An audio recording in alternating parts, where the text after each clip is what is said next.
कि आओ मुझे लूटो और लूटो, सब भूल जाओ मुझे देखो, मेरा रूप और किसके लिए है, मैं तुम्हारे लिए हूँ, नहीं कुछ चाहते हो तो भी देखने में क्या हर्ज है, अभी आओ भी, इस आमंत्रण में यह खूबी है कि आग्रह नहीं है, आग्रह तिरस्कार जगाता है, लेकिन ऊंचे बाजार का आमंत्रण मुख होता है और उससे चाह जगती है। चाह मतलब अभाव। चौक बाजार में खड़े होकर आदमी को लगने लगता है कि उसके अपने पास काफ़ी नहीं है और चाहिए और चाहिए, मेरे यहाँ कितना परिमित और यहाँ कितना अतुलित है। ओह, कहने का मतलब है कि जैनेंद्र कुमार जब अपने दोस्त से बात करते हैं तो दोस्त अपनी पत्नी को बोलने की अपेक्षा क्या करते हैं, बाजार को शैतान का जाल बताते हैं।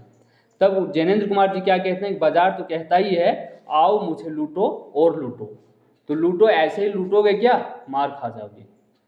कैसे लूटोगे, खरीदना पड़ेगा, है ना। मैं सजी हूं तो किसके लिए, आप ही के लिए। ये बाजार बोल रहे हैं, ये बाजार आखिर बोल नहीं रहे, लेकिन बाजार के बोलने के भाव को लेखक ने अपने स्तर से समझाने का प्रयत्न किया है। और लूटने के लिए जो आमंत्रण दे रहे हैं वो कैसा है, बहुत ही खूबी आग्रह है, मतलब बहुत विनयपूर्वक आग्रह है। लेकिन जो बड़े बाजार होते हैं वो मुख दर्शन होते हैं, मतलब चुपचाप रहते हैं। बड़े बाजार वाले चुप रहते हैं, आग्रह नहीं करते आओ मुझे लूटो, है ना। अब ये बात समझने की प्रयत्न करेंगे कि बड़े बाजार आखिर मुख कैसे थे। मुख मतलब गूंगा, ठीक है, जो बोल नहीं पाता है उसको मुख कहा जाता है। तो बड़े बाजार गूंगे किस्म के होते हैं और छोटे बाजार पूरा आमंत्रण देते रहते हैं, आओ मुझे लूटो, मतलब आओ मुझे खरीदो, हम यहाँ बेकार में पड़े हुए हैं, सज संवर के हम हैं और हमको कोई खरीदार नहीं मिल रहा है, तो आओ मुझे लूटो। ये काम छोटे बाज़ारों में होती है और बड़े बाज़ार मुख होते हैं। उनका बुलाने का जो तरीका है एकदम गूंगे की तरह है, ठीक है। लेकिन हम लोग क्या करते हैं, अब इसमें थोड़ा सा जानने के प्रयास करेंगे कि ऊंचे बाज़ार और छोटे बाज़ार में फ़र्क क्या है। छोटे बाज़ार में जो भी प्रोडक्ट रहेंगे वो एकदम बाहर करके रखेंगे ताकि अपने मन से उस तक नज़र चला जाए। मांगने की आवश्यकता नहीं है कि और क्या क्या आपके पास सामान है दिखाइए, इससे बेहतर इससे बेहतर इससे बेहतर। हम लोग मांगने की आदत करते कि नहीं, देखने के लिए। लेकिन छोटे बाज़ार में सब कुछ पहले से लटकाया रहेगा शोकेस जैसा, जाइए देखिए यही वाला चाहिए हमको।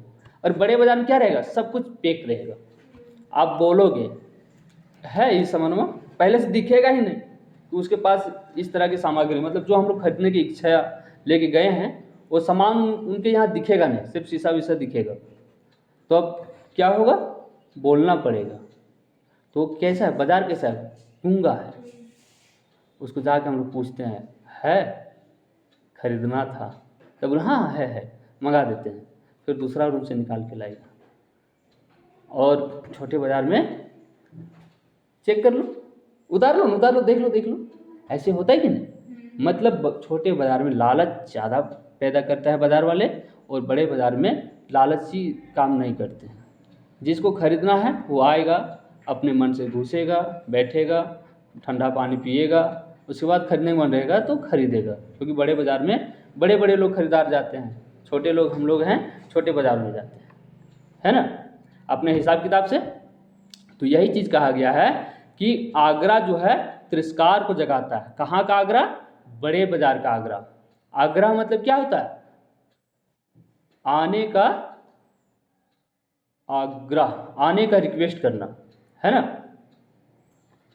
तो बड़े बाज़ार वाले लोग तिरस्कार करता है, आओ चाहे मत आओ कोई दिक्कत नहीं है, क्योंकि वो जब भी बेचता है तो कम नहीं बेचता, एक के साथ थोक बेच देता है। और छोटे बाज़ार वाले छोटे छोटे सामान बेचते हैं, कम कम बेचते हैं, एक दिन 2 को 4 को 5 को ऐसे ऐसे करके खरीदार वहाँ जाते हैं, तो आग्रह करते हैं, इसलिए उसको दिखाना पड़ता है, सजा करके रखना पड़ता है ताकि लोग दूर से ही देख ले और दूसरे दुकान जाने छोड़ के मेरी दुकान पे आ जाए, है ना। तो ये सारे चीज़ क्या है, ये हमारी चाह का मतलब अभाव है, मतलब उन चीज़ों को देख लिए और हमारे अंदर उन चीज़ों को खरीदने की चाह जग गया, इसका मतलब हमारे अंदर अभाव है। मतलब कमी है, या तो हमारे अंदर संतुष्टि की कमी है या उस वस्तु की आवश्यकता है, है ना। मतलब जो चीज़ हम लोग देख लिए वो चीज़ हमारे घर में नहीं है, तभी तो हमको खरीदने का मन करेगा। तो यही चीज़ कहा गया है कि अभाव है। चौक बाजार में खड़े होकर आदमी को लगने लगता है कि उसके अपने पास काफ़ी नहीं है। चौक बाजार तो समझ ही रहे हैं, है ना। बाजार का जहाँ लगभग ज़्यादा जगह होता है, स्पेस रहता है, जहाँ पे लोग खड़े हो सकते हैं, जहाँ से बाजार स्टार्टिंग होता है और दोनों साइड से बाजार लग सकता है। चौक बीचों बीच को कहा जाता है, जहाँ से दोनों तरफ की गलियों में हम लोग घूम सकते हैं। 2 या 3 गली, जितने भी गली हो बाजार का, तो उस चौक में अगर हम लोग खड़े हो गए हैं तो हमें ये लगने लगता है कि मेरे यहाँ क्या है, कितना परिमित है और यहाँ इतना अतुलित है। हमारे यहाँ बहुत सारी चीज़ों की कमी है, हमारे यहाँ बहुत सारी चीज़ों की अभाव है, क्योंकि बाज़ार में विभिन्न प्रकार की चीज़ें दिखाई देने लगेंगे। जैसे ना कि कुछ वस्तुएं होती है, जैसे हमारे यहाँ अभी लाइन आ गया है तो अभी पंखा लगा लेते हैं, है ना। पंखा लगा करके हम लोग संतुष्टिजनक में रहते हैं, चलो पंखा चल रहा है, थोड़ी सी हवा चल रही है, अच्छा लग रहा है शरीर को। लेकिन जैसे ही बाज़ार में जाते देखते करो जहाँ एसी लगा हुआ है, तब हमको लगता है नहीं हमारे पास बहुत कमी है, अभी हमको भी एसी लगाना चाहिए। अब हमारे अंदर क्या होता है, लालचपन आ जाता है।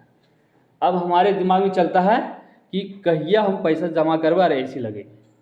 ये सारी चीज़ें हो जाती कि नहीं। अगर हम उस बाज़ार में जा कर के एसी को नहीं देखे होते हैं, एसी किस तरह से कार्य करता है इस चीज़ को नहीं देखे होते हैं, तो हम पंखे में संतुष्ट थे, और जब पंखा नहीं तब पेड़ों के छांव में ही हम लोग संतुष्ट हुआ करते थे।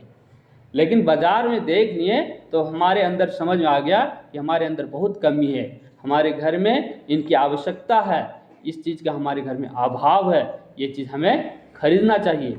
हम क्या होते हैं, अतुलित हो जाते हैं, मतलब उस चीज़ के प्रति समर्पण हो जाते हैं और उस चीज़ को खरीदने के लिए एक्टिव हो जाते हैं। कोई अपने को ना जाने तो बाजार का यह चौक उसे कामना से विकल बना छोड़े। कमाना बोल दिए थे। कोई अपने को ना जाने तो बाजार का यह चौक उसे कामना से विकल बना छोड़े। कामना मतलब समझते हैं, कामना समझते हैं, कोई बात नहीं। विकल समझते हैं, विकल क्यों, पागल भी बोल सकते हैं। असंतोष, तृष्णा और ईर्ष्या से घायल कर मनुष्य को सदा के लिए यह बेकार बना डाल सकता है। कामना समझना चाहिए। कामना का मतलब होता है मन की चाह। मन किसी चीज़ों के लिए उत्तेजित हो जाता है ना। उत्तेजित का मतलब तो समझ ही रहे हैं, बहुत ही ज़्यादा उत्सुक हो जाता है। जब तक उन चीज़ों को नहीं प्राप्त करता है तब तक उनके मन को शांति की अनुभूति नहीं होती। ये है कामना, है ना। किसी किसी को देखते होंगे कि अभी ज़्यादातर हम लोगों के पास, उम्र के हिसाब से ना बोलें तो बेहतर है, अभी सिस्टम के हिसाब से चलें तो अभी ज़्यादातर हम लोगों के पास मोबाइल की कामना बढ़ जाती है ना। किसी को गेम खेलने का चस्का लग गया है, वो खेलने के लिए उसे आए या ना आए, लेकिन उसके अंदर एक कामना जाग गई, मतलब उसके अंदर मन में एक उत्सुकता जाग गई कि हमको गेम खेलना है। तो वो मोबाइल जब तक उनके हाथ में नहीं आएगा तब तक घुनूर करते रहेगा, चाहे मार दो, पीट दो, काट दो, फिर भी वो जिद्दी नहीं हटाएगा। जैसे मोबाइल मिल जाएगा खाना पीना सब त्याग देगा, लेकिन मोबाइल के साथ वो खुश रह जाएगा। ये है कामना।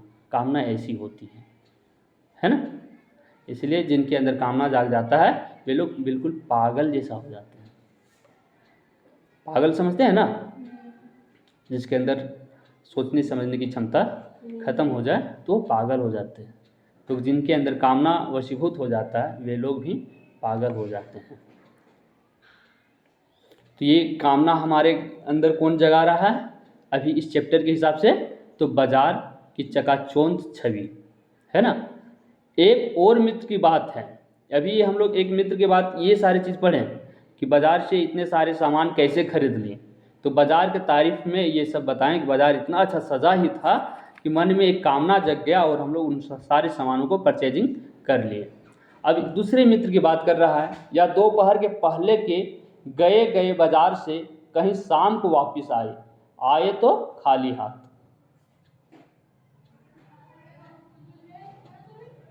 एक मित्र कैसा है, गया हुआ था छोटी सी सामान खरीदने, थोड़े से सामान, लेकिन जब आया तो पूरा गट्ठर भर के लाया, है ना, 2-3 गट्ठर में पूरा सामान भर के लाया और सारा पैसा खर्च करके आया। लेकिन दूसरे मित्र की बात कर रहे हैं कि दोपहर के समय गया हुआ था बाजार और आया शाम को, लेकिन खाली हाथ आया। मैंने पूछा कहाँ रहे, मतलब जैनेंद्र कुमार जी ने पूछ लिए कहाँ रहे हो, इतना देर तक अगर गए हो तो। बोले बाजार देखते रहे। मैंने कहा बाजार को देखते क्या रहे। बोले क्यों बाजार। तब मैंने कहा लाए तो कुछ नहीं। ये दूसरा दोस्त क्या कर रहा है, दोपहर के समय जाता है बाजार और शाम को लौटता है, लेकिन खाली हाथ लौटता है। जयंत कुमार जी उनसे पूछते हैं कि कहाँ रहे इतने देर तक, तो क्या बोल रहे हैं जवाब में, बाजार देखते रहे। फिर पूछते हैं बाजार को देखते क्या रहे, बाजार में आखिर क्या देख रहे थे, तो फिर बोलते हैं बाजार देख रहे थे। अब उसमें कौन सा चीज़ बताई। हम लोग भी कुछ चीज़ें ऐसे जाते हैं कि बाजार ऐसे ही टहलने चल जाते हैं, खरीदना उतना कुछ नहीं, ऐसे समय पास करने के लिए कि चलिए 1-1.5 घंटा घूम के आएंगे, थोड़ा मन अच्छा लगेगा, कुछ लोगों को देखेंगे, कुछ साग सब्जियां देखेंगे, बिना मतलब का एकर जा मोलेले बोल देंगे, और मन किया तो 1-2 गाजर उठा के चबेले चलेंगे, पैसा उसा किसी को देना नहीं है, ऐसे समय बिताने के लिए, टहलने के लिए। तो ऐसे ही इनके साथ हो रहा है कि बाजार गया हुआ था दोपहर के समय और शाम को लौट आए, लेकिन उनके पास कुछ नहीं है, कुछ लेकर के नहीं आया है। बोले हाँ, पर यह समझ ना आता था कि ना लूँ तो क्या। खाली हाथ लौटने का ये भी रीज़न है, उनको समझ में नहीं आ रहा है कि ना लूँ तो क्या ना लूँ। सब कुछ लेने जैसा है, सभी कुछ तो लेने को जी होता था, कुछ लेने का मतलब था से सब कुछ छोड़ देना, पर मैं कुछ भी नहीं छोड़ना चाहता था, इससे मैं कुछ भी ना ले सका। मतलब बाजार गए, देखें ये बहुत अच्छा है, इसको ले लेना चाहिए। फिर उन्होंने एक आगे घूर के देखो एक रोज बेस्ट कस मिल जीते, आगे घूम के गए, वहाँ भी देखे कि थोड़ा दूसरा मॉडल का कुछ था, वो भी अच्छा था, सोचे इससे और बेहतर मिल जाएगा, फिर आगे घूम गए। इस तरह से घूमते घूमते उसका समय बीत जाता है, लेकिन बाजार में वो कुछ खरीद नहीं पाता है ना।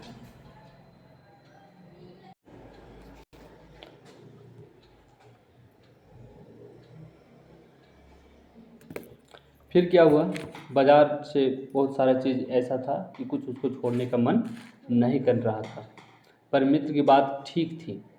जयंत कुमार जी बोल रहे हैं कि मित्र की बात ठीक थी, अगर ठीक पता नहीं है कि क्या चाहते हो तो सब और की चाह जो है तुम्हें घेर लेगी। कहने का मतलब है कि यदि तुम्हारे अंदर ये पहले से तय नहीं किया गया है कि हमको खरीदना क्या है, ऐसा ही चल दिए, पैसा उठाएं चल दिए बाज़ार कि चलो कुछ खरीद के आते हैं, कुछ मीन्स क्या खरीदना है, ये अगर ठोस निर्णय नहीं लेके गए हो तो कुछ नहीं खरीद पाओगे, क्योंकि बेहतर से बेहतर के चक्कर में ऐसे दिन वर्ष में बीत जाएगा, फिर दुकानें धीरे धीरे बंद होने लगेगी, है ना। और तब परिणाम त्रासी होगा, गति नहीं होगी न कर्म। बाज़ार में क्या है, एक जादू है, बाज़ार में एक जादू है, वह जादू आँख की राह काम करता है। आँख की राह, आँख तो सबको समझ में आ रहा है, राह क्या है, रास्ता है ना। आँखें जिधर जिधर देखती है उधर उधर हम लोग को चलने का मन करने लगता है। बाज़ार एक ऐसी जादू है, वह रूप का जादू है, पर जैसे चुंबक का जादू लोहे पर ही चलता है, वैसे ही इस जादू की भी मर्यादा है। जेब भरी हो और मन खाली हो, ऐसी हालत में जादू का असर खूब होता है। जादू हम लोग जानते हैं, सभी क्षेत्रों में कुछ ना कुछ जादुई शक्ति होती है, मतलब आकर्षण शक्ति होती है ना। जादू में आकर्षण को ही कहा गया है। जैसे उदाहरण में दिया हुआ है कि एक चुंबक होती है, तो आकर्षण शक्ति किनके साथ होता है, लोहे के साथ होता है। तांबे के साथ होगा क्या, लकड़ी के साथ भी नहीं हो सकता है, मतलब सिर्फ लोहे के साथ होगा। तो उसी प्रकार से बाजार भी एक जादू है, और बाजार की जादू उसी पर चलता है जिसके जेब भरी हो और मन खाली हो, है ना। मन खाली का मतलब ललचाहा मन होना चाहिए, ठीक है। और जेब भरी हो मतलब पैसा उसा उसके पास होना चाहिए, उसी पर ये जादू चलता है। और ये बहुत ज़्यादा असर होता है। जेब खाली पर मन भरा ना हो तो भी जादू चला जाएगा। जेब खाली है और मन अगर नहीं भरा है तब भी जादू चल सकता है। मतलब लोहा नहीं है तो टीना भी है तब भी चुंबक का जादू चल सकता है ना। थोड़ी सी मात्रा भी अगर लोहे की है उसमें तब भी चुंबक का जादू उसमें चल जाता है। बिल्कुल वैसे ही कहा जा रहा है कि अगर जेब खाली हो और मन भरा ना हो। एक जगह पे हम लोग पढ़े कि जेब भरा हो मन खाली हो, दूसरी जगह पे हम लोग पढ़ रहे हैं कि जेब खाली हो लेकिन मन भरा ना हो तब भी ये जादू चल सकता है। मतलब कर्जा महाजन करके भी लोग खरीदारी करते हैं, है ना। मन खाली है तो बाजार की अनेकानेक चीज़ों का निमंत्रण उस तक पहुंच जाएगा। कहीं हुई उस वक्त जेब भरी तब तो फिर मन किसको मानने वाला है। मालूम होता है कि यह भी लूँ वह भी लूँ, सभी सामान ज़रूरी है और आराम को बढ़ाने वाला मालूम होता है, पर यह सब जादू का असर है। जादू की सवारी उतरी की पता चलता है कि मैं फैंसी चीज़ों की बहुतायत आराम में मदद नहीं देती बल्कि खलल ही डालती है। थोड़ी देर को स्वाभिमान को जरूर सेंक मिल जाती है, पर इससे अभिमान की गिल्टी की ओर खुराक ही मिलती है। जकड़ रेशमी डोरी की हो तो रेशम के स्पर्श के मुलायम के कारण क्या वह कम जकड़ होगी। कहने का मतलब है कि अगर हम लोग फैंसी चीज़ों को खरीदते हैं तो वो सिर्फ मन को शांति देती है, बहुत ज़्यादा आराम नहीं देती। जब तक हमारे अंदर उस चीज़ों को शौक है तब तक वो चीज़ें अच्छा लगेगा, फिर बेकार ही घर में पड़ा रहता है कि नहीं। बच्चों को हम लोग बाज़ार लेके जाते हैं तो देखेंगे बहुत सारे खिलौनों को देखने के बाद ईटा ले वो करते रहते हैं और सामान खरीद भी लेते हैं। फिर 2 दिन ही खेलते हैं, उसके बाद उस सामान के प्रति उनका मन क्या हो जाता है, उब जाता है। फिर उस सामान को देखेगा ही नहीं। 2-4 दिन खेले तब तक दूसरा कुछ देखा तो फिर दूसरा सामान खरीदेगा, नहीं तो फिर उस सामान को छोड़ देगा, फिर मिट्टी बालू के साथ ही खेलना पसंद करेगा। ऐसे ही कहा जा रहा है कि फैंसी चीज़ें जो है मन को शांति करता है कुछ पल के लिए, लेकिन फिर बाद में क्या होता है, हमारे स्वाभिमान को ये ठेस पहुंचाता है। कहने का अर्थ है कि जकड़ रेशमी डोरी की हो तो रेशम के स्पर्श से मुलायम के कारण वह कम नहीं हो सकती। रेशमी डोरी समझते हैं, रेशम का जो रस्सी होता है बहुत ज़्यादा मजबूत होता है ना। देखे हैं रेशम का रस्सी हैं, देखें उपयोग किए हैं ना। हाँ, छूने में हालांकि मुलायम लगेगा लेकिन बहुत ज़्यादा मजबूत होता है। तो उसी प्रकार से यहाँ पे बाजार के साथ भी है। देखने में बहुत कमज़ोर लगता है, कह रहे चलने घूर के आज जीबे ना खरीदे के मन कर दो ना खरीदिए, ज़बरदस्ती थोड़े हमारे संगे चलने, अब संगे जीवी तो खरीदे के मन कर लगता। मतलब बाजार के जकड़ जो है मजबूत, दिखाई देता है मुलायम एकदम, है ना, कोमल दिखाई देता है, लेकिन उसमें जकड़ है। कहने का मतलब है बाजार वाले तुमको ज़बरदस्ती नहीं बोलेंगे तुम खरीदिए लो, लेकिन तुम्हारा मन उसमें जकड़ जाएगा, खरीदने का पूरा मन उस पर लग जाएगा। पर जादू की जकड़ से बचने का एक सीधा सा उपाय है, वह यह कि बाजार जाओ तो खाली मन ना हो। बाजार जाओ तो खाली मन ना हो, मन खाली हो तब बाजार ना जाओ।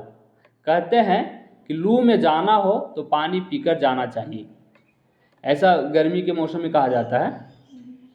पानी भीतर हो तो लू का लूपन व्यर्थ हो जाता है। मन लक्ष्य में भरा हो तो बाजार भी फैला का फैला ही रह जाएगा, तब वह घाव बिल्कुल नहीं दे सकेगा बल्कि कुछ आनंद ही देगा।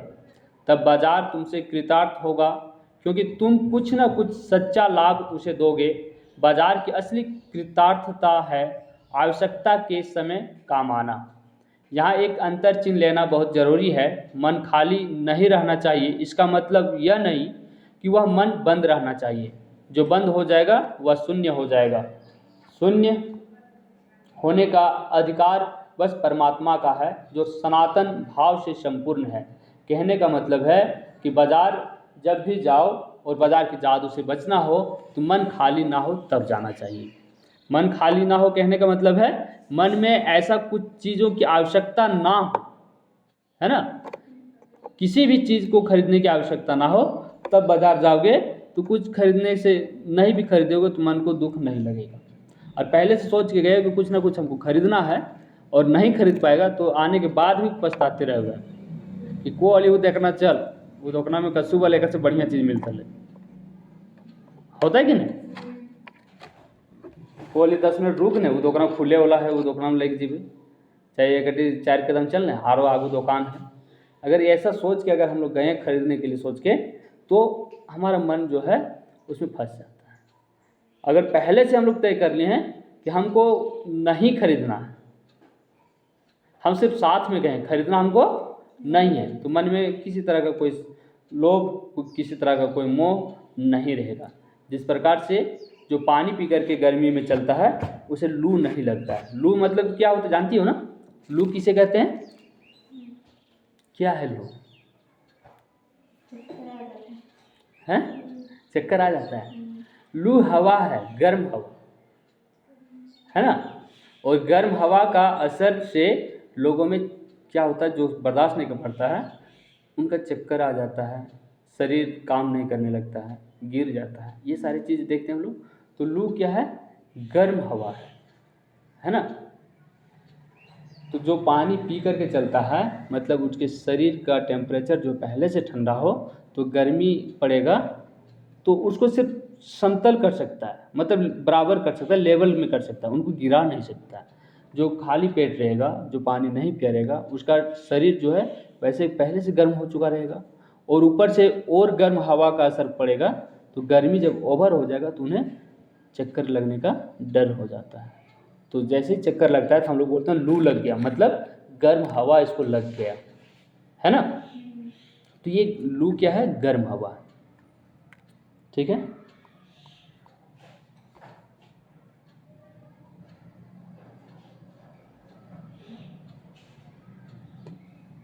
शेष अब अपूर्ण है, इससे मन बंद नहीं रह सकता। सब इच्छाओं का निरोध कर लोगे, यह झूठ है। क्या बताया जा रहा है कि सभी इच्छाओं का निरोध कर लोगे, यह झूठ है। सही बात है। इच्छा को मार पाना आसान काम नहीं। जब तक हम लोग जिंदा हैं तो इच्छाएं कुछ ना कुछ आते जाते रहेंगे। तो इसलिए कहा गया है ये सब क्या है? झूठ है कि हम लोग अपने मन को मार सकते हैं। इच्छा निरोध अस्तपा का ऐसा ही नकारात्मक अर्थ हो तो वह तप झूठ है। वैसे तप की राह रेगिस्तान को जाती होगी, मोक्ष की राह वह नहीं है। तप की राह, तप मतलब समझते हैं? तप का यहाँ अर्थ लिया जा रहा है तपस्या से। तपस्या समझते हैं? सीरियल वगैरह में देखते होंगे, धारावाहिक वगैरह में कुछ लोग जंगलों में जाकर तपस्या करने लगते हैं, है ना।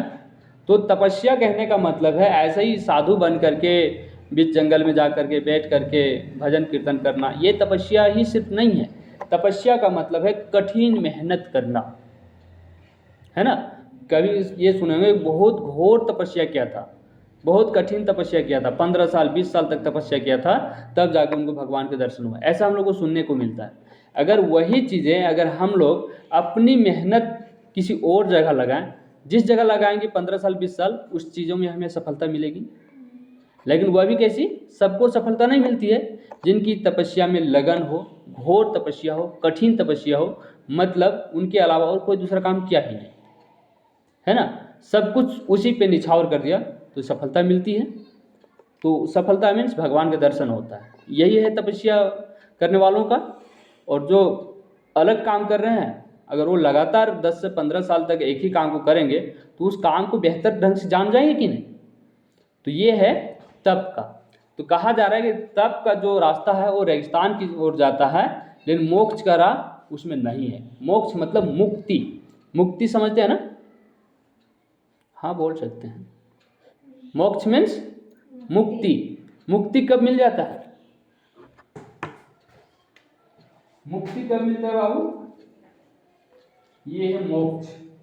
मोक्ष की प्राप्ति के लिए लोग भजन कीर्तन करते हैं, ऐसा लोग कहते हैं, है ना?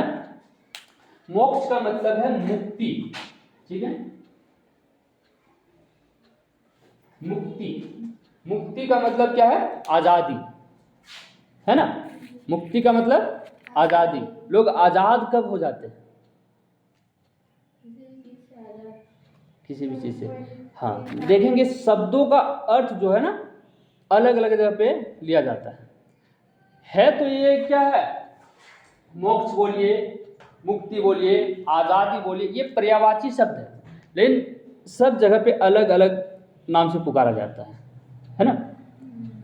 तो जहाँ पे मोक्ष का शब्द आता है या मुक्ति शब्द आता है तो हम लोग जानते हैं कि दुनिया को छोड़ चुके हैं, है ना?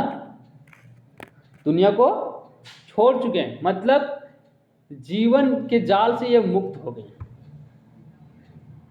दुनियादारी से मुक्त हो गए। ये मोक्ष है। आत्मा को शांति प्रदान हो, ये मोक्ष है।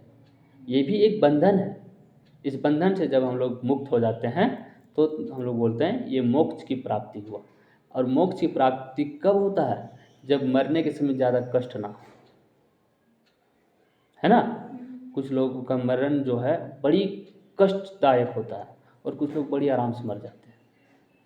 जो आराम से मरते हैं उनको मोक्ष मिलता है, जो आराम से नहीं मरते हैं उनको मोक्ष नहीं मिल पाता है। उनके लिए फिर उनके जो वंशज हैं, उनके जो घर परिवार के लोग हैं, विभिन्न प्रकार के संस्कार करते हैं, है ना? अपने अपने धर्मानुसार, अपने अपने पीढ़ी दर पीढ़ी चले आ रहे नियमों के अनुसार कुछ संस्कार करते हैं, कुछ नियमों का पालन करते हैं ताकि उनकी आत्मा जो मरते वक्त सही सलामत से नहीं मर पाया, मतलब शरीर को जब छोड़ रहा था तब उनको बहुत ज़्यादा कष्ट दिया है, तो वो कष्ट को ख़त्म हो और उनको शांति प्रदान हो, तब पता चलता है मुक्ति मिल गया। कुछ लोग मरने के बाद डराते उड़ाते भी हैं, ऐसा लोग कहते हैं, है ना? तो डराने वाला काम क्या है कि उनकी आत्मा को अभी तक मुक्ति नहीं मिला है। उस अभी भी इस जीवन के जो हम लोग धरती में जी रहे हैं वैसी जीवन की अभिलाषा उसके अंदर अभी भी है। उस बंधन से दूर करने के लिए हम लोग विभिन्न प्रकार की प्रक्रियाओं को करते हैं। तो ये है मोक्ष प्राप्त करना। लेकिन अगर हम लोग हैं तो बाजार से मोक्ष प्राप्त कर लें, ये संभव नहीं है। ये भी कहना है किसका? लेखक का। लेखक कौन है? जैनेंद्र कुमार। अच्छा, जैनेंद्र कुमार का जन्म कब हुआ था ये भी याद होगा हम लोगों को? 1905 में है। चलो बहुत अच्छा है, रहने दो। जन्म लिया है तो मरा भी होगा कभी। कब मर गया था? लगभग अच्छा दिन जिया है ना, हम लोग से ज़्यादा दिन तो जी लिया होगा। चलिए आगे देखते हैं। मोक्ष का वह राह नहीं है, ठाठ देकर मन को बंद कर रखना जड़ता है। लोभ का यह जितना नहीं है कि जहाँ लोभ होता है यानी मन में वहाँ नकार हो, यह तो लोभ की ही जीत है और आदमी की हार। आँख अपनी फोड़ डाली तब लोभनीय के दर्शन से बचे तो क्या हुआ? क्या कह रहे हैं? अगर हम लोग अपनी आँख फोड़ डालें तब लोभनीय दर्शन से बचें तो क्या हुआ? ये क्वेश्चन है। अगर हम लोग अपनी आँख को फोड़ दें, अच्छी बात है, फोड़ देने का मतलब है क्या? किसी चीज़ को देखना ही नहीं, है ना? अगर हम अपनी आँखें बंद कर लें तो उन चीज़ों को नहीं देख पाएंगे जो हमारे मन को लालच पैदा करते हैं। तो क्या इससे हमारे अंदर के लालच खत्म हो जाएगा? नहीं खत्म होगा। हमारे मन को संतुष्टि नहीं मिलेगा। नहीं देख रहे हैं तो और कुछ लालच पैदा हो, दूसरा चीज़ नजर आएगा, है ना? लोग आँखों से देख करके उनके प्रति आकर्षित हो जाते हैं। तो ये प्रक्रिया है कि अगर हम आंखें बंद कर लें तो उनकी सुंदरता नहीं देख पाएंगे, उनकी सजावटी नहीं देख पाएंगे, तो हम उनके प्रति आकर्षित नहीं होंगे। लेकिन कुछ और तब जाग जाएगा। कहते हैं दो आंखें बंद होती है तो तीसरी आंख चालू, है ना? तो मतलब लालच की कुछ और जगह शुरू हो जाएगा। क्या आंख बंद करके ही हम सपने नहीं लेते हैं? ये सवाल है। सपने लेते हैं कि नहीं लेते हैं? सपनों में हम बड़ी खूबसूरत चीज़ों को देख लेते हैं और कभी कभी कुछ बड़ी डरावने चीज़ भी देख लेते हैं, है ना? वही चीज़ है कि सपने लेते हैं कि नहीं लेते हैं। अब हम लोग देख रहे हैं, आंख अपनी फोड़ डाली तब लोभनीय के दर्शन से बचे, तो क्या हुआ? ऐसे क्या लोभ मिट जाएगा? और कौन कहता है कि आंख फूटने पर रूप दिखना बंद हो जाएगा? क्या आंख बंद करके ही हम सपने नहीं लेते हैं? और वे सपने क्या चैन भंग नहीं करते हैं? चैन का मतलब मन की शांति, है ना? मन की शांति भंग नहीं करते हैं। इससे मन को बंद कर डालने की कोशिश तो अच्छी नहीं है, वह अकारत है। यह तो हठ वाला योग है, शायद हठ ही हठ है, योग नहीं है। इससे मन कृष्ण भले हो जाए और पिल्ला और अशक्त जैसे विद्वान का ज्ञान, वह मुक्त ऐसे नहीं होता। इससे वह व्यापक की जगह संकीर्ण और विराट की जगह क्षुद्र होता है। इसलिए उसका रोम रोम मूंद कर बंद तो मन को करना नहीं चाहिए। वह मन पूर्ण कब है?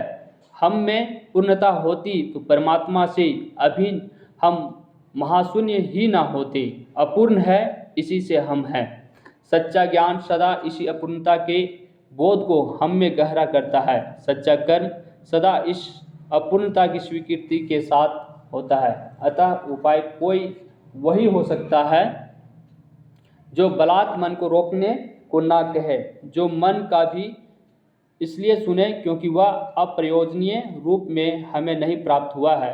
हाँ, मनोपन की छूट मन को ना हो, क्योंकि वह अखिल का अंग है, खुद कुल नहीं है। कहने का मतलब है कि आंख बंद कर लेना, मन को शांत कर लेना, ये सब सुनी सुनाई बातें हैं। ये कुछ पीले वस्त्र पहनने वाले साधु संत वाले ही लोग बोल सकते हैं और वो कर भी सकते हैं, है ना? जिनको दुनियादारी से कुछ लेना देना नहीं है, वैसे लोग मोह माया से बच सकते हैं, लालच से बच सकते हैं, लेकिन बहुत कम लोग बच पाते हैं, है ना? यही चीज़ कह रहा है कि अगर हम लोग आंखें बंद कर लेंगे तो हमारे अंदर मन की लालच खत्म हो जाएगा। ऐसा कोई बात नहीं है। अगर हमें मन की लालच को ख़त्म करना है तो खुद को शून्य करना होगा। शून्य का मतलब जीरो, जीरो मीन्स कुछ नहीं, मतलब अपने आप को कुछ नहीं रखना होगा। कुछ नहीं कब रहेंगे? जब शरीर से आत्मा निकल जाएगी, है ना? शरीर से आत्मा निकल जाएगी तो फिर हमारे अंदर की जो लोभ है, जो मोह माया है, वो खत्म हो जाएगा। लेकिन कुछ लोग कहते हैं कि ये हठ योग है, जो हठ योग करते हैं उसका ख़त्म हो जाता है। मतलब मन के अंदर लालच आ रहा है लेकिन लोगों को दिखने नहीं देते, पूरा जिद्दी हैं, नहीं खरीदेंगे, नहीं खरीदेंगे। चलिए, बाजार की बात है। कुछ चीज़ें पाने की भी लालच होती है ना? कुछ हासिल करने की लालच होती है। और जो जिद्दी लोग होते हैं, जो पारिवारिक जीवन को एकदम त्याग चुके होते हैं, उनको कोई लेना देना नहीं होता। घास फूस जो मिला वही खा पी करके अपने जीवन व्यतीत कर लेता है। हम लोग को घास फूस मिलेगा तो हम लोग का मन नहीं मानेगा। मानेगा क्या? नहीं मानेगा। मजबूरी बस एक आध दिन खा लेंगे, उसके बाद भूखे तड़प तड़प के मर जाएंगे, है ना? क्योंकि घास गले से अंदर उतरेगा ही नहीं, उल्टी होना शुरू हो जाएगा। होगा कि नहीं? क्योंकि उसकी आदत हमारे पास कभी नहीं है। तो अगर हमें भूख को मिटाना होगा तो क्या करना होगा? इस लालच को दूर करने के लिए, भूख की लालच को दूर करने के लिए क्या करना होगा? खुद को मिटाना होगा। क्योंकि घास फूस के अलावा कुछ और मिल नहीं रहा है, तो खुद को मिटाना होगा। यही चीज़ें हम लोग बड़ी सुनते होंगे कि कितने लोग फांसी लगा के मर गए भूख से, कितने लोग भूख से तड़प तड़प के मर गए, अखबारों में कभी कभी देखने को मिलता होगा। चलिए, ये तो हम लोग दूसरे मित्र की ओर देखें। कितने मित्र के बारे में हम लोग पढ़ रहे हैं? अभी 2 मित्र के बारे में पढ़ें। एक मित्र ऐसा था जो बाजार की लालच से फंस के आया था, है ना? और बहुत सारे सामान खरीद के लाया था, उनके पास मनी पावर था। और दूसरा मित्र ऐसे देखें जो बाजार तो गया था, काफ़ी देर रहा, दोपहर से शाम तक रहा, लेकिन कुछ भी नहीं लाया, है ना? इसका मतलब ये नहीं है कि वो बहुत संतोषजनक व्यक्ति था। इसका मतलब ये है कि वो बहुत ज़्यादा ललचाहा व्यक्ति था। उनको बेहतर से बेहतर की आवश्यकता था। बाजार में ऐसा कुछ उनको दिखा ही नहीं जो उनको खरीदने का मन ना किया। तो इस चक्कर में वो फंस गया कि कि अगर ये खरीदेंगे तो दूसरा चीज़ नहीं खरीद पाएंगे, है ना। वो चाहता था कि इतना सारा चीज़ खरीदें कि बाज़ार का सब कुछ हमारे पास हो, मतलब जो भी चीज़ें हैं वो सारी चीज़ हमारे पास होनी चाहिए। तो इस चक्कर में वो कुछ नहीं खरीद पाया, सोचते सोचते रह गया और शाम हो गई और फिर खाली हाथ लौट आया। उनके अंदर ये रहा कि एक चीज़ खरीदेंगे तो बाकी सब छूट जाएगा, तो वो कुछ छोड़ना नहीं चाहता था, इसलिए कुछ पकड़ नहीं पाया, है ना। और दूसरे के पास जो पहला मित्र था वो पूरा का पूरा एकदम थैला भर के लाया था, जितना पैसा था सारा खर्च करके आया था। दो मित्रों की ये कहानी हम लोग देखें। अब नेक्स्ट जाते हैं। पड़ोस में एक महानुभव रहते थे। महानुभव मतलब बड़ा अनुभवी व्यक्ति, है ना, जिनको लोग भगत जी कहते हैं। ठीक है, नाम समझ सकते हैं। एक भक्ति में पढ़े थे, अब भगत जी पढ़ रहे हैं। चूरन बेचते हैं, यह काम करते जाने उन्हें कितने बरस हो गए हैं। भगत जी क्या करते हैं? चूरन बेचते हैं। चूरन तो सबको समझ में आता होगा, है ना। अरे की बोला ऐसे ऐसे रे, ऐसे ऐसे बोल। लेकिन किसी एक भी दिन चूरन से उन्होंने 6 आने पैसे से ज़्यादा नहीं कमाए। ये है भगत जी। ज़्यादा कमा सकता था लेकिन किसी दिन 6 आने से ज़्यादा नहीं कमाए। ये संतुष्ट व्यक्ति है कि नहीं है? बेचने वाले हैं, बिजनेस कर रहे हैं। क्या बेच रहे हैं? चूरन।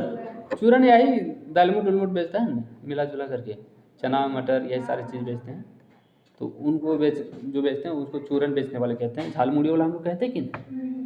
तो उस तरह से चीज़ें बेचते हैं। तो ये चूरन बेचते हैं और कभी भी 6 आने से ज़्यादा नहीं कमाए। 6 आना मतलब कई टका नूनी?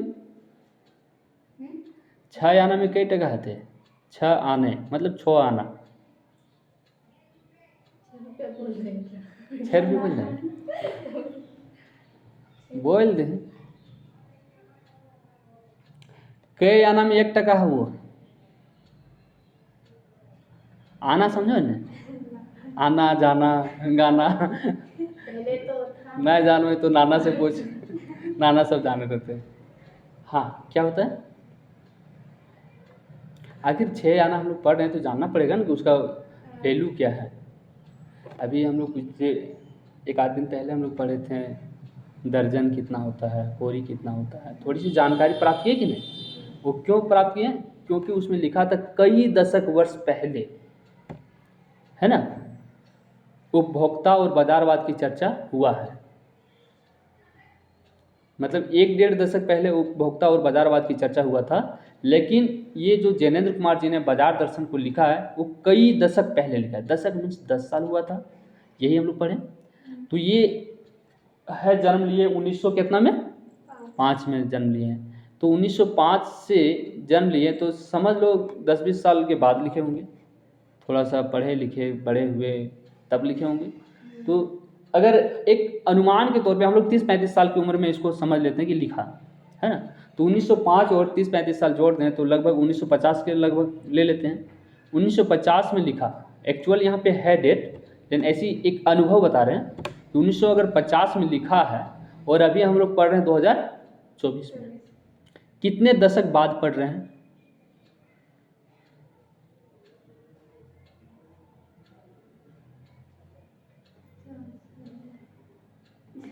कितने दशक बाद पढ़ रहे हैं? नुनिया मुनिया सुनिया। हाँ, ये कंप्लीट है कि 1 दशक मीन्स 10 साल। कितने दशक? 1950 से लेकर 2000 तक आने में कई गो दशक लगेगा, ये बता दो। 1950 से 2000 मतलब 50 साल और लगेगा ना, तब ना 2000 होगा। बोल रहे नुनिया मुनिया। हाँ हाँ, तो बोल रहे तब ना। और कितना साल लगेगा? 50 साल लगेगा। 50 साल में कई गो दशक होगा? मतलब 10 से कितना बार गुना करेंगे कि 50 हो जाए? कई गो 10-10 जोड़ेंगे कि 50 हो जाए? अरे इतना को नहीं बोल भी कैसे बेस लगता है। कई बार 10-10 जोड़ेंगे 50 हो जाएगा। 5 बार जोड़ेंगे 10-10 तो 50 हो जाएगा। मतलब 5 दशक अगर उठाएंगे हम लोग तो 2000 आएगा। और अभी 2024 चल रहा है, ठीक है। तो 2000 में 5 दशक हुआ और इधर हमारे पास कितना आएगा, कम से कम 20 आना चाहिए ना, तब ना 24 तक पहुँचेंगे। तो 20 आने में कई गो दशक और लग जाएगा, 2 दशक लगेगा कि नहीं। 10 दूना 20, तो टोटल 7 दशक हुआ, है ना। 7 दशक हुआ ना, 7 दशक और ये चौथा साल, ठीक है। तो 7 दशक बाद हम लोग पढ़ रहे हैं। मतलब 7 दशक मीन्स 7 दह 70, 70 साल प्लस 4 साल और भी तो है। 70 साल प्लस में हम लोग पढ़ रहे हैं उस चीज़ को जो जैनेन्द्र कुमार ने लिखा है, ठीक है। उस समय 70 साल पहले 4 आना का कितना वैल्यू रहा होगा, ये बुजुर्गों से पूछने से पता चलेगा। लोग बोलेंगे कि हम लोग 10-20 रुपया का चना खरीदते थे और खेले खेले गिरिडीह चल जाते थे, इतना चना मिल जाता था। लोग ऐसा कहते थे पहले के ज़माने में, है ना। तो वैसे ही यहाँ पे एक भगत जी है जो चूरन बेचते हैं और पर डे 6 आना ही कमाते, 6 आना से ऊपर नहीं जाता है। अब क्या करता होगा भगत जी हमको नहीं पता, अभी पूछेंगे किताब से क्या करता होगा। लेकिन 6 आना का वैल्यू हम लोग जानेंगे तब ना। तो 6 आना कितना होता है, आना देखिए नुनिया मुनिया सुनिया, आना नहीं देखिए। अरे 4 आना तो सुन ले अभी ना कभी, 8 आना भी सुन ले अभी, 1 टका भी सुन ले अभी। तो 1 टका पूरे में कई आना लगते, 2 आना में 1 टका कैसे देते नुनिया। 4 आना मीन्स 25 पैसा, 4 आना मीन्स 25 पैसा, यही ना। 25 पैसे लिखा हुआ रहता था 4 आने में। 25 पैसा 4 को जोड़ेंगे तो 1 रुपया, मतलब 100 पैसा होगा। 25 चौका 100 पैसा, 100 पैसा में 1 रुपया। तो 1 25 में 4 आना, तो कई गो चरन्नी जोड़ेंगे तो 1 रुपया हो जाएगा। 4 गो मीन्स 16 आना में 1 रुपया। कितना आना, 16 आना में 1 रुपया होगा, ठीक है। रह जाएगा ना दिमाग में। हाँ, 16 आना मीन्स 1 रुपया और पैसा पूछेगा तो 100 पैसा। ये कमा कितना रहा है, 6 आना, मतलब 4 आना से 2 आना ज़्यादा। मतलब कितना, 1 आना कै पैसा हुआ, 25 पैसा में 4 आना हुआ। 1 आना कै पैसा हुआ, हाँ 1 आना कै पैसा हुआ,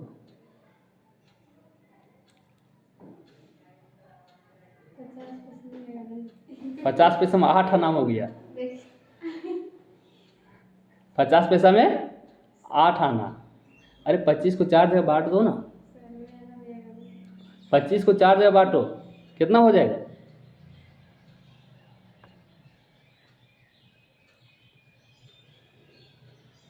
कितना हो जाएगा उन्होंने,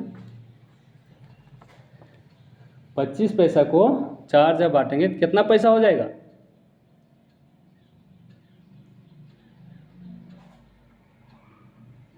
अरे कहाँ कर रहे हैं, घर से पूछ गई हैं नन्नी कैसे करती है। अरे 25 को 4 जगह बांटना कौन सा बड़ा चीज़ है। 25 को एक बार आधा कर देंगे, फिर आधा को फिर आधा कर देंगे, ऐसे भी कर सकते हैं। या फिर 25 को 4 से भागा दे देंगे, ऐसे भी कर सकते हैं। नॉर्मल सी बात है। लेकिन हम लोग देख रहे हैं 6 आना कमाते हैं, मतलब बहुत कम पैसा है ना। उस समय के लिए ज़्यादा पैसा था, उस समय के लिए 4 आने में दिन भर का खाना पीना हो जाएगा, है ना। अभी 25 पैसे में चॉकलेट भी नहीं मिलेगा, मतलब पैसे भी बंद कर दिया था। तो यहाँ पे हम लोग देखते हैं 6 आने पैसे से ज़्यादा नहीं कमाए। चूरन उनका आसपास सरनाम है। चूरन क्या है, उसके आसपास सरनाम है। सरनाम मतलब समझते हैं ना बाबू, बोल दो न हारे। ठीक है, आगे हम लोग देखते हैं। चूरन उनका जो है वो आसपास के लिए सरनाम है और खुद खूब लोकप्रिय है। कहीं व्यवसाय का गुर पकड़ लेते और उस पर चलते तो आज खुशहाल क्या मालामाल होते। क्या कुछ उनके पास ना होता। इधर 10 वर्षों से मैं देख रहा हूँ उनका चूरन हाथों हाथ बिक जाता है, पर वह ना उसे थोक देते हैं ना व्यापारियों को बेचते हैं। पेशगी ऑर्डर कोई नहीं लेते। बंधे वक्त पर अपनी चूरन की पेटी लेकर घर से बाहर हुए नहीं कि देखते देखते 6 आने की कमाई उनकी हो जाती। लोग उनका चूरन लेने को उत्सुक जो रहते हैं, चूरन से भी अधिक शायद वह भगत जी के प्रति अपनी सद्भावना का दे देने को उत्सुक रहते। पर कुछ 6 आने पूरे हुए नहीं कि भगत जी बाकी चूरन बालकों को मुफ्त बांट देते हैं। कभी ऐसा नहीं हुआ कि कोई उन्हें 25वां पैसा भी दे सके। कभी चूरन में लापरवाही नहीं हुई और कभी रोग होता भी मैंने उन्हें नहीं देखा है। ये तीसरा व्यक्ति है ना। दो दोस्त के बारे में पढ़ें। एक महाअनुभव व्यक्ति है, मतलब बहुत ही ज़्यादा अनुभवी व्यक्ति है जिनका लोग भगत जी कहते हैं। एक्चुअली नाम भगत जी नहीं है, लेकिन आसपास में उनकी जो पहचान है वो चूरन वाले के नाम से जाना जाता है। सरनेम मीन्स उपनाम, है ना, जिनसे लोग उनको जानना शुरू कर देते हैं। जैसे अभी कुछ लोग आते हैं ना बेचने के लिए, बेकरी वाले, तो किसी को मलैया वाला बोल देते हैं, किसी को झलमुड़िया वाला बोल देते हैं, किसी को इटलिया वाला बोल देते कि ना, लेकिन उसका नाम तो एक्चुअली हम लोग नहीं जान रहे हैं। तो उसी प्रकार से भगत जी की भी जो है, उनको जो आसपास के लोग हैं उनको किस नाम से जानते हैं? चूरन वाले के नाम से। इन चूरन वाले ये बहुत ही ज़्यादा समझदार व्यक्ति हैं। अगर ये व्यवसाय को करते तो काफ़ी मालामाल रहते। ये बिजनेस करना चाहते, बहुत जल्दी ये सीख जाते हैं।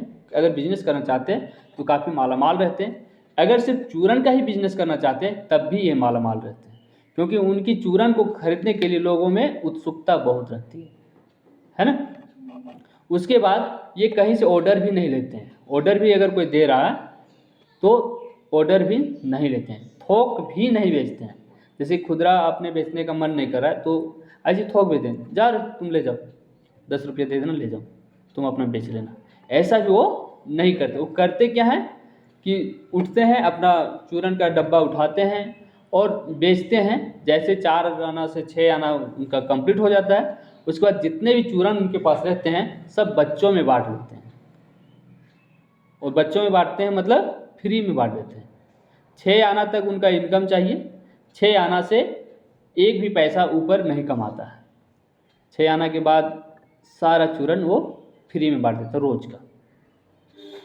लगभग 10-15 साल इनका हो चुका है ना, लेकिन एक भी दिन इनको बुखार लगे हुए नहीं देखा। जो जैनेंद्र कुमार है उनके पड़ोस में ही रहता है ये चूरन वाले, लेकिन कभी इनको बुखार लगे हुए नहीं देखा है। ऐसे ही जीवन अच्छा है कि नहीं? बहुत पैसा कमा लिया और जीवन भर रोगी बन के रहे तो अच्छा लगता है? लगता है रे, मन बड़ी खुश रहता है कि नहीं? नहीं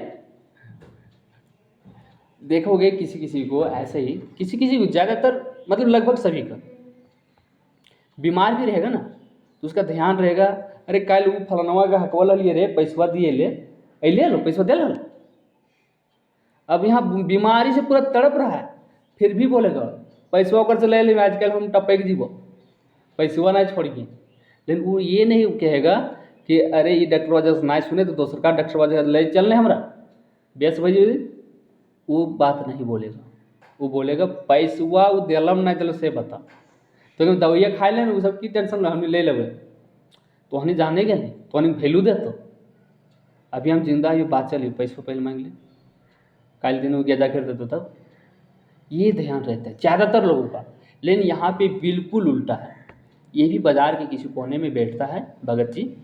ये बाज़ार की चकाचौंध में ये बहुत ज़्यादा पैसा कमा सकता था, मालामाल हो सकता था। काफ़ी दिनों से बेच रहा है और ऐसा नहीं है कि इनका चूरन को खाना नहीं चाहता है। इनके चूरन खाने के लिए लोग भीड़ उमड़ जाता है। मतलब जितने अगर 2-4 पैसे बढ़ा करके भी ये बेचते तो इनका बिक जाता है ना। लेकिन ये 6 आना तक ही बेचते हैं, मतलब बेचते तो सब है, लेकिन पैसा 6 आना तक ही लेते हैं, उसके बाद सब फ्री में बेच देते हैं, बिना पैसा का सब बांट देते हैं रोज़ का। 6 आना इनका जीवन चलता है, बहुत अच्छा जीवन हो सकता है। लेकिन ये कारण क्या है? ये कारण है